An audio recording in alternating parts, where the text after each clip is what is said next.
Salut, correction de la partie automatisme pour les premières spécialités. C'est le sujet Centre étranger de 2026 qui vient de tomber hier pour ceux qui regardent la vidéo aujourd'hui. Donc, aucune justification demandée, ok. Une seule réponse est possible par question, lisez l'énoncé. Ici, il y a moyen de faire par élimination. Par exemple, si vous trouvez que c'est pas celle-là, pas celle-là, pas celle-là, ça sera automatiquement celle-là. C'est une façon de répondre.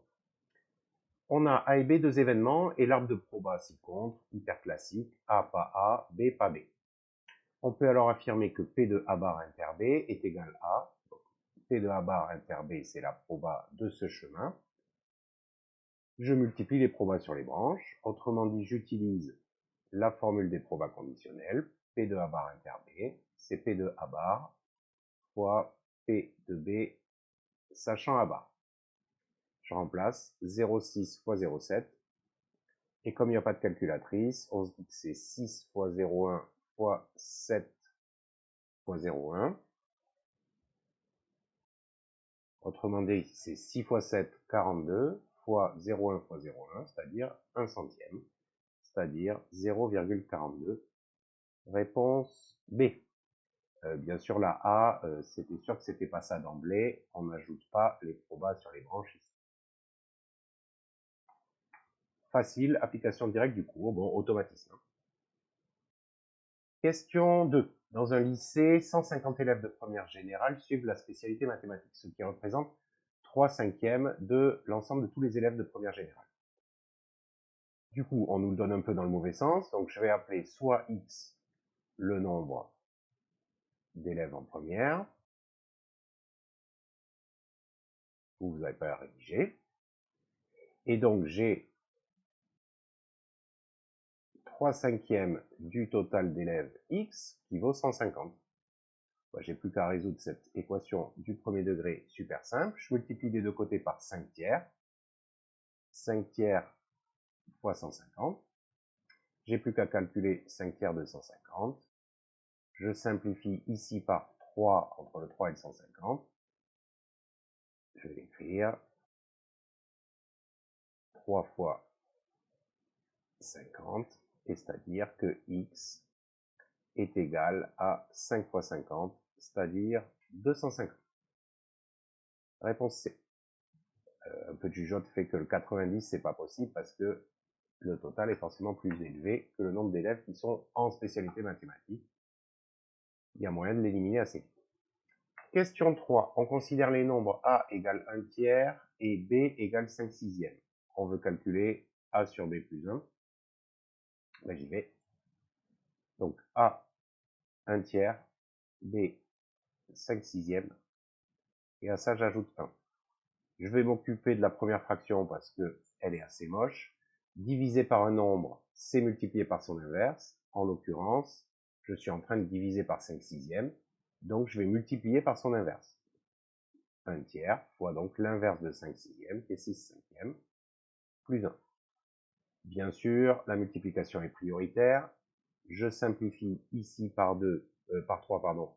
Ça me fait 1 fois 2 cinquièmes, c'est-à-dire 2 cinquièmes, plus 1. Même dénominateur, 1 c'est 5 cinquièmes. J'obtiens donc 7 cinquièmes. Réponse A. C'est presque le calcul de brevet. Question 4, des lectures d'équations réduites de droite. Donc, on nous demande de trouver la droite D qui a pour équation réduite y égale 1 tiers de x plus 1. Laquelle c'est? Alors, je peux déjà regarder le plus simple, c'est-à-dire l'ordonnée à l'origine. Ah ben, ici, ça serait 1, 2, 3. Donc, c'est pas la A. Ici, pour la B, on a bien une ordonnée à l'origine 1. Ici, pour la D aussi. Ici, pour la C aussi. Du coup, ben, je vais juste regarder le coefficient directeur. Donc, deux manières. Je prends par exemple la B. Je pars d'un point de la droite. J'avance de 1 en abscisse. Et je regarde de combien je suis monté. Ici, de 3. Le coefficient directeur, c'est 3. Ici, j'avance de 1. Ah, mais je ne sais pas trop de combien ça tombe. Alors, du coup, j'avance de 3. Et là, je tombe pile. Donc, si quand j'avance de 3, je monte de 1, en avançant en abscisse de 1, je serai monté de 1 tiers. Elle a bien un coefficient directeur 1 tiers. Et la dernière, quand j'avance de 1, je monte de 2, coefficient directeur 2. Donc, on sait déjà que c'est la réponse C. Une autre façon serait, je vais le faire par exemple sur sur la C. On a ce point-là qu'on va appeler A et ce point-là qu'on va appeler B qui appartiennent à la droite. Et on sait que le coefficient directeur de cette droite, c'est M égale YB moins YA sur XB moins XA. A, il a pour coordonnée abscisse 0, ordonnée 1.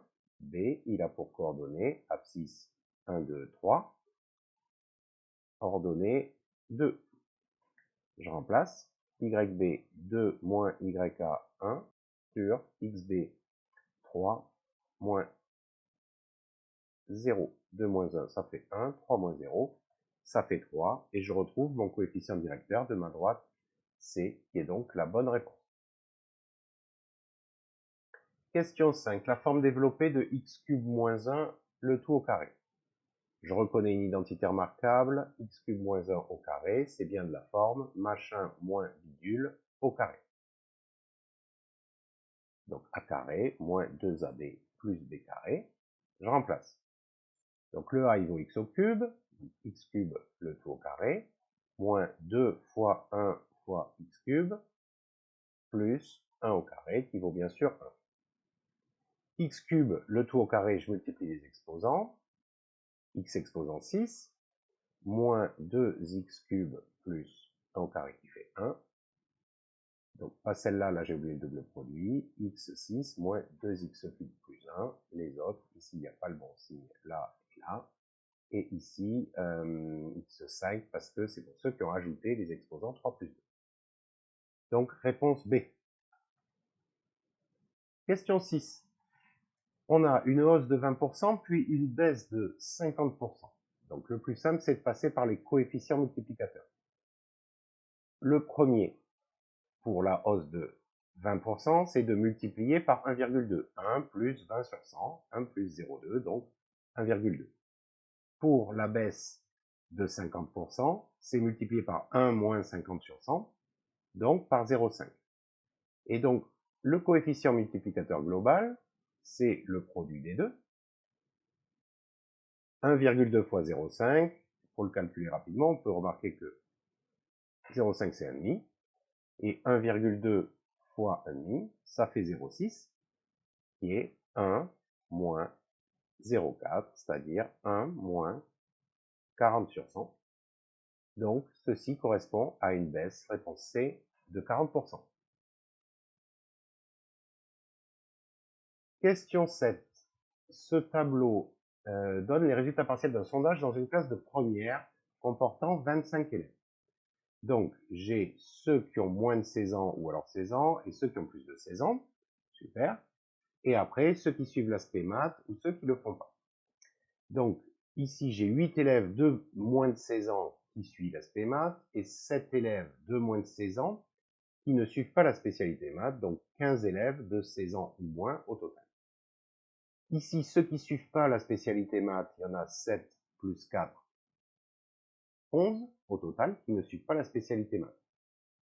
Et donc, au total, j'ai 25 élèves, ce qui fait que la somme de ces 4 nombres doit bien sûr faire 25. 8 et 7, 15, plus 4, 19. Il me reste 6 élèves à caser ici. Donc, on interroge un élève. La question, c'est est-ce qu'il suit la spécialité mathématique, sachant qu'il est âgé de plus de 16 ans? Donc, on pose la question à ceux qui ont plus de 16 ans. On sait bien qu'il a plus que 16 ans. Donc, on ne regarde que cette colonne. C'est comme si vous disiez, bon, ceux qui ont plus de 16 ans de ce côté, ceux qui ont moins de 16 ans de l'autre, et on ne s'occupe que du groupe qui a plus de 16 ans. Donc, cette probabilité qu'on cherche, je vais l'appeler P parce qu'il n'y a aucun nom d'événement, c'est donc le nombre d'élèves qui satisfait la condition, donc qui suivent la spécialité mathématiques, mais qui ont plus que 16 ans, 6 sur le nombre d'élèves total qui a plus que 16 ans, 6 sur 10, c'est-à-dire 3/5. Réponse D. Une proba de 6, c'était facile à éliminer. Question 8. Soit x et y de réels strictement positifs, tel que x est égal à 5 sur 2 plus y. On peut affirmer que y égale, y égale, y égale. Bref, il vous faut renverser le lien qui existe entre x et y. On pourrait dire qu'on veut exprimer y en fonction de x. Je vais procéder par équivalence. Je commence par diviser par 5 des deux côtés. X sur 5 est égal à 1 sur 2 plus y. Ensuite, je vais prendre l'inverse des deux côtés. Je peux bien le faire parce que j'ai des nombres de chaque côté qui sont non nuls. Je sais que par exemple que x, il est strictement positif, donc il n'est pas nul. Donc x sur 5 non plus. Donc je peux bien prendre son inverse. Et l'autre de l'autre côté, il est égal, donc il n'est pas nul non plus.